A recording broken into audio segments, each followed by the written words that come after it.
Hello friends, मीनाज किचनमध्ये तुमचं खूप स्वागत आहे।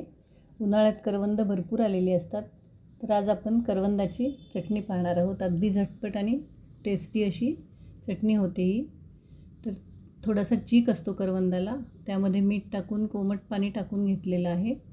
ते स्वच्छ धुवून घ्यायचं आहे आणि नंतर त्याचे 2 काप करून घेऊया, म्हणजे अजून जो चीक राहिलेला असतो तो सगळा निघून जाईल। तर असं हे स्वच्छ 2-3 पाण्यात धुवून घेतल्यानंतर आता आपण मिक्सरच्या भांड्यात टाकून घेणार आहोत। अगदी सोपी आहे ही चटणी। आणि त्यामध्ये हिरवी मिरची टाकायची,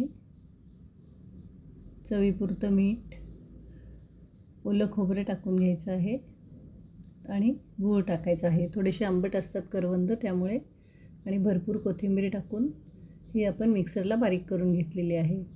यावर आता जिरे आणि हिंगाची फोडणी घालायची आहे आणि खाण्यासाठी तयार आहे।